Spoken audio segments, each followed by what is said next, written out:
Family.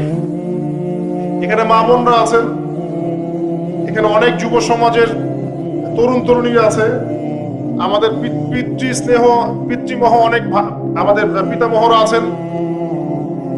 এটা একটা ভালো সুযোগ এই পরিবার সম্পর্কে দুটো মৌলিক কথা বলার জন্য।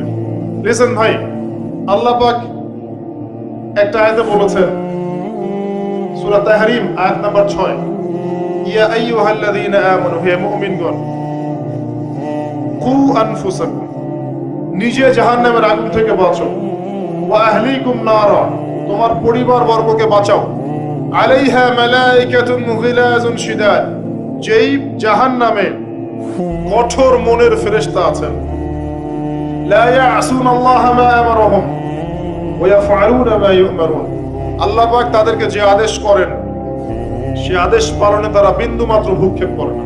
আল্লাহ পাক ভয় দেখাচ্ছেন জাহান্নামে এমন ফেরেশতা আছেন, আল্লাহ যা আদেশ করবেন তাই করবে। এই জাহান্নাম থেকে নিজে বাঁচো, পরিবার বর্গকে বাঁচাও। নিজে বাঁচবো কিভাবে আমি বলে দিয়েছি কিভাবে। আপনি জ্ঞান অর্জন করবেন, আমল করবেন, হালাল খাবেন, তাওহীদে থাকবেন, সুন্নতে থাকবেন, ইনশাআল্লাহ বেঁচে যাবেন। পরিবার বর্গকে বাঁচাবেন কিভাবে? আসেন শুরু করি শুরু থেকে। শুরুটা হবে আপনার বিয়ে দিয়ে। এত এক্সাইটেড হওয়ার কিছু নাই, কারণ এটা এমন একটা বিষয় যেটা করেন নাই বলে এক্সাইটমেন্ট বাড়ছে, করার পরে পস্তাতেও পারেন। এটা এমনই দিল্লি কা লাড্ডু, যে খাবে সেও পস্তাবে, যে খাবে না সে বেচারাও পস্তাবে। তবে আপনারা খেয়ে পস্তান, আলহামদুলিল্লাহ।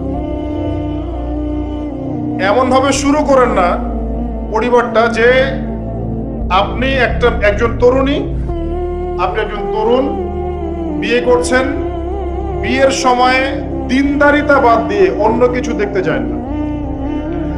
যদিও বা অর্থ সম্পদ, বংশমর্যাদা, সৌন্দর্যের কথা হাদিসে এসেছে, হাদিসটা এমন নয়, অনুবাদটা অনেকেই ভুল করে। হাদিসে বলা হয়নি কখনো 4টা গুণ দেখেই বিয়ে করো, এটা নয়, বরং বলা হয়েছে 4টা গুণ দেখে বিয়ে করা হয়। এক্ষেত্রে কি আমরা বলবো, প্রথমত বিয়েটাকে সহজ করে দেন। বিয়েটাকে সহজ না করলে সমাজে জেনা বাড়তে থাকবে, এবং জেনা বাড়ার কারণ আছে। যখন পর্নোগ্রাফিটাতে ফ্রি অ্যাক্সেস দেওয়া হয়েছে, মানুষ রাতের বেলা পর্ন দেখতে পারে, কেউ বাধা দেওয়ার নাই। উপরের সেকশন থেকে কিন্তু এটাকে বন্ধ করে দেওয়া যেত। পৃথিবীর অনেক কান্ট্রি আছে যেখানে অনেক কিছু চলে না। চাইনিজরা ফেসবুক ইউজ করে না, করে? ওরা কি উন্নত জাতি না? ওরা তো এখন আমেরিকাকে যদি বলে ওঠো উঠবে, আমেরিকাকে বসতে বললে বসবে। ওরা এমন জায়গায় চলে গেছে। ইউক্রেন ইস্যু নিয়ে আমেরিকা, ন্যাটো আর এই ব্রিটেন আর ফ্রান্স আর ইসরায়েল কিছুই করতে পারবে না ইনশাআল্লাহ, বিকজ এখানে একটা বড় অ্যালায়েন্স আছে চায়না এবং রাশিয়া, কিছুই করতে পারবে না। বরং এর যে উদ্দেশ্যে এটা কাজ করেছিল তারা, এটা তো সফল হবে না তারা ইনশাআল্লাহ। উপযুক্ত বয়স হয়ে গেলেই একটা উপার্জনের সোর্স খুঁজবেন আগে। বেকার অবস্থায় বিয়ে করতে যাবেন না, উপার্জনের সোর্স খুঁজবেন, তারপরে আপনি আপনার পরিবারকে বলবেন আমার বয়স হচ্ছে, আমাকে বিয়ে দেবো। এবার আসেন, বিয়ের সময় দিনদারিতা ছাড়া অন্য কিছু দেখতে যায় না। এরপরে যদি সে সুন্দর হয় বা সুন্দরী হয় বা ভালো বংশের হয়, অথবা দেখা যায় যে ভালো টাকা পয়সা বলা ইত্যাদি ইত্যাদি, এটা আপনার নূরুন আলা নূর, এটা বোনাস। কিন্তু এগুলো যদি নাও থাকে, শুধু দিনদারিতা থাকে, আপনি রাজি হয়ে যান। পরিবারের কর্তাদেরকেও বলবো যে মেয়ে বিয়ে দেওয়ার সময় ছেলের টাকা পয়সা দেখতে যায় না, ছেলের স্ট্যাটাস দেখতে যায় না বেশি বেশি। আর ছেলের পিতাদেরকেও বলবো, ছেলেকে যখন বিয়ে দিবেন, একটা মেয়েকে কিনে নিব আর সাথে কিছু যৌতুকের টাকাও নিব, এই টেন্ডেন্সি নিয়ে বিয়ে করতে যায় না। ওই বিয়েতে বারাকা বেশি, যেখানে খরচ কম। লোহার আংটি দিয়ে বিয়ে করেছে সাহাবী। লোহার আংটিও নাই তোমার বাসায়? বলছে না ইয়া রাসূলুল্লাহ, লোহার আংটিও তো নাই আমার বাসায়। তাহলে কি করবা? কোরআনের কয়টা সূরা জানো? এই সূরাগুলো জানি, এগুলো শিখিয়ে দিও, যাও, মোহর হয়ে গেছে। কত সহজ বিয়ে, কত সহজ। আর এখন যেটা হয়, মেয়ে খুঁজবে দিনদার বিল গেটস, আর ছেলে খুঁজবে দিনদার ক্যাটরিনা। প্রিয় ভাইয়েরা, দিনদারি থেকে প্রাধান্য দেন, আর কিছু না। আপনি সফল হবেন ইনশাআল্লাহ, শান্তি পাবেন, এবং বিয়ের পরে আল্লাহর পক্ষ থেকে একটা ভালোবাসা আসবে। যদি আপনি দেখেন যে আপনার স্ত্রী খাদিজা রাদিয়াল্লাহু আনহার মতো, আয়েশা রাদিয়াল্লাহু আনহার মতো, হাজেরা আলাইহিস সালামের মতো সবর করেনেওয়ালা, যে আপনাকে দ্বীনের পথে এগোতে সাহায্য করে, তাহলে আর অন্যদিকে চোখ দেওয়ার দরকার নাই। রাজি হয়ে যান, এরপর আপনার পরিবার শুরু।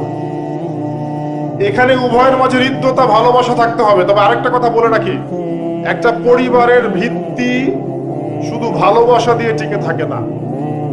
একটা পরিবারের ভিত্তি টিকে থাকে আপোষের, বিশ্বাসের উপরে। একে অপরকে বিশ্বাস করতে শিখতে হবে, একে অপরকে শ্রদ্ধা করতে হবে, একে অপরের সম্মান দিতে জানতে হবে। আপনাকে আপনার স্ত্রীকে আপন মনে করতে হবে, আপনাকে আপনার স্বামীকে আপন মনে করতে হবে। বাইরের মানুষ আপন নয়, এরা আপন আপনার।